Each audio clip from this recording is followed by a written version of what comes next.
अगर आपके भी दांत हिलने लग गए हैं तो ये वीडियो आपके लिए है।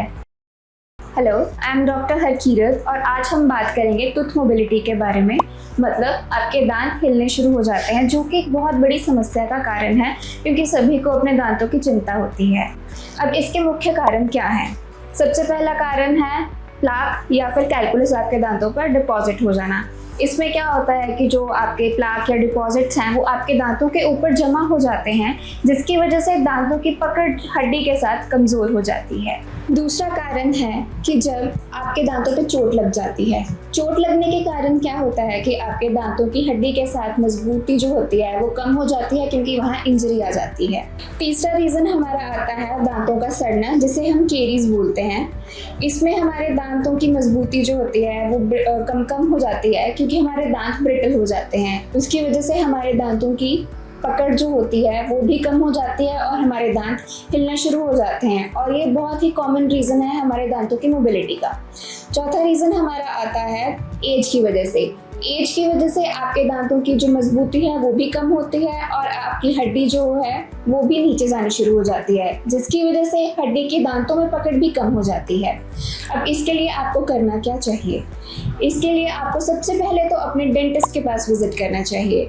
आपका डेंटिस्ट आपके पूरे माउथ की चेकअप करेगा, उसके बाद आपको बताया जाएगा कि इसका मुख्य कारण आपके लिए क्या है और इसके लिए ट्रीटमेंट के लिए आप क्या क्या कर सकते हैं। तो सबसे पहले जब आप डेंटिस्ट के पास जाएंगे, सबसे पहले आप अपने दांतों की सफाई करवाएं, जैसे कि हम स्केलिंग कहते हैं। स्केलिंग में हम दांतों के ऊपर जमे हुए जितना भी प्लाक या कैलकुलस या टार्टर होता है उसे हम रिमूव करते हैं, ताकि हमारे दांतों की जो पकड़ है बोन के साथ वो अच्छे से हो पाए। अगर स्केलिंग के बाद भी आपके दांतों की पकड़ आपकी हड्डी में मजबूत नहीं हो पा रही है तो इसका मतलब है कि आपकी मोबिलिटी ज़्यादा हो चुकी है।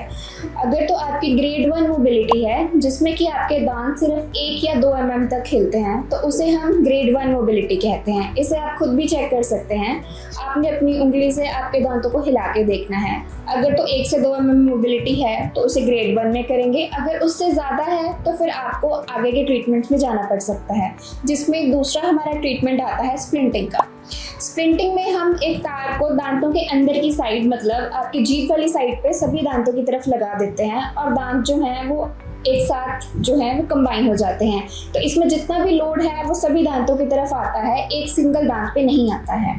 स्प्लिंटिंग जो है इसमें 2 तरह की तार यूज़ हो सकती है। एक तो स्टेनलेस स्टील की तार यूज़ होती है और दूसरी वाइट कलर की तार भी यूज़ होती है। इसमें सबसे बड़ा रीज़न हमारा ये रहता है कि स्प्लिंटिंग जो है एक तो बहुत ईजी ट्रीटमेंट है। इसमें आपको बार बार रेगुलर विजिट्स की ज़रूरत नहीं पड़ती है। आप एक बार अपना ट्रीटमेंट करवाएं, तार लगवाएं, उसके बाद आपको रेगुलर विजिट्स की या फॉलोअप्स की ज़रूरत नहीं पड़ेगी। दूसरा ये है कि पेशेंट कंप्लायंस हमारा बहुत अच्छा रहता है। इसमें पेशेंट को बार बार निकालने या फिर लगाने का इसमें चिंता नहीं रहती है। तीसरा, इसमें आप अच्छे से खा भी पाते हैं। और चौथा, इसका रीज़न रहता है कि आपके लिए कॉस्ट इफेक्टिव भी होता है।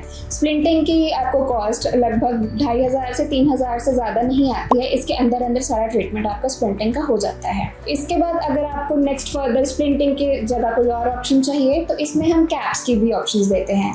कैप्स में हम 3 या 4 दांतों को एक ही सिंगल कंबाइन कैप में दे देते हैं, जिसकी वजह से हमारा जो दांत एक सिंगल मूव कर रहा होता है उसके ऊपर हम जब कैप लगा देंगे तो फिर वो मूव नहीं करेगा और उसको एक स्टेबिलिटी मिलेगी। जो दांत हमारा कम टाइम के लिए चलना था वो हमारा ज़्यादा टाइम के लिए चल जाता है। अगर कैप्स पे भी आपको नहीं पड़ रहा है राहत तो आप इसमें नेक्स्ट ऑप्शन की तरफ जा सकते हैं, जिसमें कि हमारी बोन ग्राफ्टिंग आती है। अब इसमें आपको समझना ये पड़ेगा कि आपके दांत की जो नींव होती है वो हड्डी होती है। अगर हड्डी हमारी मजबूत होएगी, रिजिड होगी, तो हमारा दांत भी रिजिड होगा। अब इसके लिए अगर हमने दांत की मजबूती लगानी है तो अगर हम अपनी नींव को ही मजबूत करें तो ज़्यादा अच्छा रहता है, जिसकी वजह से हम बोन ग्राफ्टिंग करते हैं। बोन ग्राफ्टिंग में हम एक मटेरियल को बोन ग्राफ्ट की तरह यूज़ करते हैं और उसकी वजह से वहाँ पे बोन रीजनरेशन होती है, जिसमें हमारे दांत मजबूती से वहाँ पकड़ बना लेते हैं। अब आपको इसमें ध्यान ये देना होगा कि बोन ग्राफ्टिंग के लिए हमारा टाइम भी बहुत ज़्यादा लगता है और इसमें पेशेंस की भी हमें ज़्यादा ज़रूरत होती है, और साथ ही में इसके लिए फॉलोअप्स के भी बहुत ज़्यादा आपको आना पड़ता है, और ये सर्जिकल प्रोसीजर भी है। तो इसके लिए आपको पेशेंस भी मेंटेन रखनी पड़ेगी, टाइम भी आपका लगेगा, बट नो डाउट ये ट्रीटमेंट आपके लिए बहुत अच्छा रहता है। इसके बाद अगर आपको सबसे मेन चीज़ आपको देखनी है तो वो ये है कि आप लेट ना करें, जल्द से जल्द अपने डेंटिस्ट के पास विजिट करें। अगर आप जितना ज़्यादा लेट करेंगे, अपने इस प्रॉब्लम को जितनी ज़्यादा आप नज़रअंदाज करेंगे या इसमें आप लाइटली लेंगे तो आपके दांतों की जो प्रॉब्लम है वो उतनी ही बढ़ती जाएगी, और एक बार अगर प्रॉब्लम बढ़ जाए तो उसको टैकल करना उतना ही मुश्किल हो जाता है। इसलिए कोशिश करें कि जल्दी से जल्दी उसी टाइम पे अपने डेंटिस्ट को विजिट करें, जो वो आपको ट्रीटमेंट बताते हैं उसे आप